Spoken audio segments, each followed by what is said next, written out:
Student, today we will discuss chapter 4 reproductive health.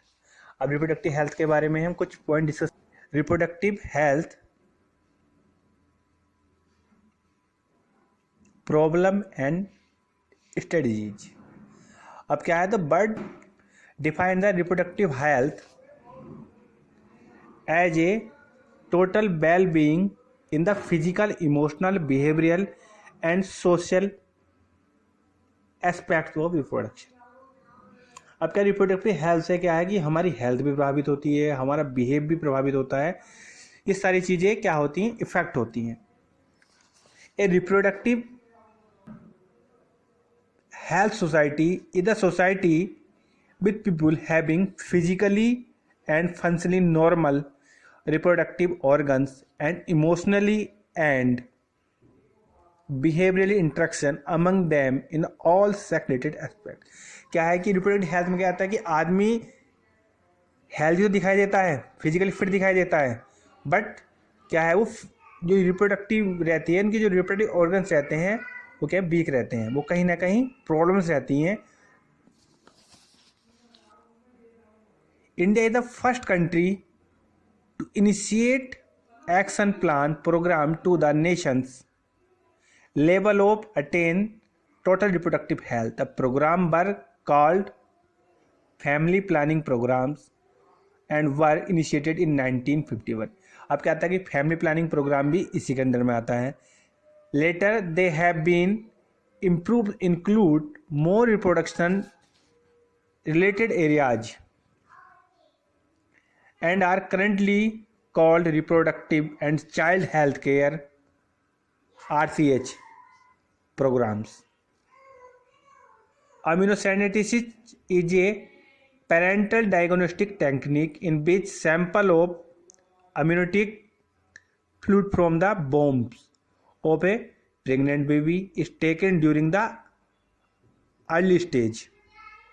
Fetal development and the cells are cultured and analysed.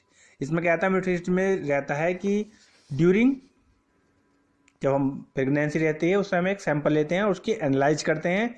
Since it is misused for destroying the normal female foetus. इसका लोग क्या क्या आज के समय में क्या है, लोग जिसे हम क्या करते हैं कि लिंग चेक कर लेते हैं, सेक्स का पता लगा लेते हैं, तो उसका लोग मिसयूज करने लगे हैं. गर्ल्स रहती हैं उनकी बॉडी क्या करते हैं, डैमेज कर देते हैं, जो कि गलत है. Population explosion and birth control. अब क्या रिप्रोडक्टिव हेल्थ में क्या है कि इसके अगर हम कोई चीज़ इस तरह का कोई इस्तेमाल करते हैं तो हम पॉपुलेशन को कम कर सकते हैं, मतलब कि पॉपुलेशन इंक्रीज नहीं होगी, अंडर कंट्रोल में रहेगी. According to 2001 census report, the population growth rate in India is around 1.7%, and at this rate the population is expected to double in 33 years. जिस हिसाब से हमारे देश की जनसंख्या इंक्रीज कर रही है वो अबाउट 33 ईयर्स में क्या हो जाएगी, जनसंख्या डबल हो जाएगी.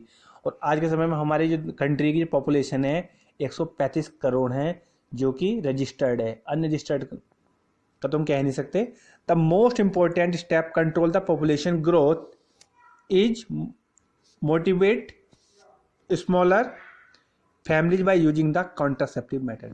कॉन्ट्रासेप्टिव मेथड रहते हैं, कुछ नेचुरल रहते हैं और कुछ आर्टिफिशियल रहते हैं. Other step includes raising the marriageable age. पहला कि जो मैरिज की एज होनी चाहिए, पहले हमारे जबकि पहले टाइम में कि शादी हो जाती थी 9 to 10 ईयर्स में शादी हो जाती थी, बट अब जो क्या है कि गवर्नमेंट ने एक एज डिसाइड कर दी, एज ग्रुप डिसाइड कर दिया है 18 और 21. 18 ईयर्स फॉर फीमेल और 21 years for male. Incentive given to people with small family. अब क्या है कि एनकरेज किया जाता है छोटी फैमिलियों को, इंसेंटिव दिया जाता है. The contraceptive method are grouped into the following category. अब क्या है, कॉन्ट्रासेप्टिव मेथड को हम फॉलोइंग ग्रुप में कर सकते हैं. जैसे मैंने बताया कि दो तरह के मेथड होते हैं, एक तो होते हैं natural method, then second is artificial. अब नेचुरल मेथड में क्या रहता है, कॉन्ट्रासेप्टिव मेथड। कॉन्ट्रासेप्टिव मेथड का क्या मतलब है कि जो पॉपुलेशन है, जो बर्थ है, बर्थ को कंट्रोल करते हैं। Natural method, second is artificial method. अब नेचुरल मेथड में क्या है हमारा, ये periodic abstinences, coitus interruptus, lactational amenorrhoea. अब यहाँ पे क्या, और ये है हमारा आर्टिफिशियल मेथड। अब दो तरह के मेथड, एक हो गया आर्टिफिशियल मेथड। आर्टिफिशियल मेथड में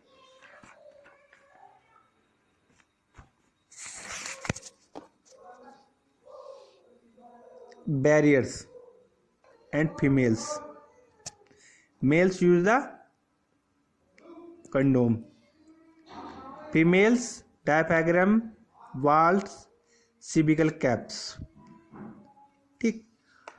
देन ओरल कंट्रासेप्टिव्स, कुछ टैबलेट्स आती हैं जो ली जाती हैं प्रेगनेंसी को अवॉइड करने के लिए।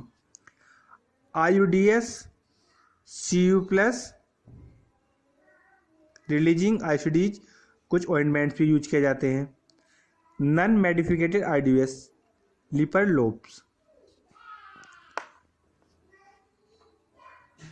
Implants, injectables, surgical methods. Surgical method में क्या रहता है कि जिसे हम नॉर्मल सर्जिकल मेथड कर दिए जाते हैं, जिससे कि फीमेल्स की tubectomy in females and vasectomy in males, जो स्पर्म रिलीज नहीं होते हैं। यहाँ पर एग्स को क्या नहीं कर पाते हैं, फर्टिलाइज नहीं कर पाते। यहाँ पर क्या करते हैं, फैलोपाइन ट्यूब्स, फैलोपाइन ट्यूब्स की सर्जरी कर दी जाती है। And medical termination of pregnancy, the surgical method are the most effective contraceptive technique but their reversibility is very poor, reversibility is very poor रहती है। बेसिक टोमी एंड टोमी, uterus है। अब देखो ये फैलोपाइन ट्यूब है, मैंने बताया था कि फैलोपाइन ट्यूब को कट कर देते हैं। फैलोपाइन ट्यूब कट कर देंगे तो जहाँ पर जो है कि फैलोपाइन ट्यूब में जो एग्स रहते हैं उनको स्पर्म क्या फर्टिलाइज नहीं कर पाएंगे। और यहाँ पे क्या कर देते हैं, vas vas deferens cut and tied, जो टेस्टिज हैं जब इनसे स्पर्म रिलीज नहीं होंगे एंड पेनिस के थ्रू क्या नहीं होंगे, वो पहुंच ही नहीं पाएंगे। ये चांसेस जो रहते हैं माइनर हो जाते हैं। देखो उसके फ्लो चार्ट एक्सेप्टेड मेथड का 2 टाइप्स के मेथड होते हैं, आर्टिफिशियल एंड नेचुरल। ओके।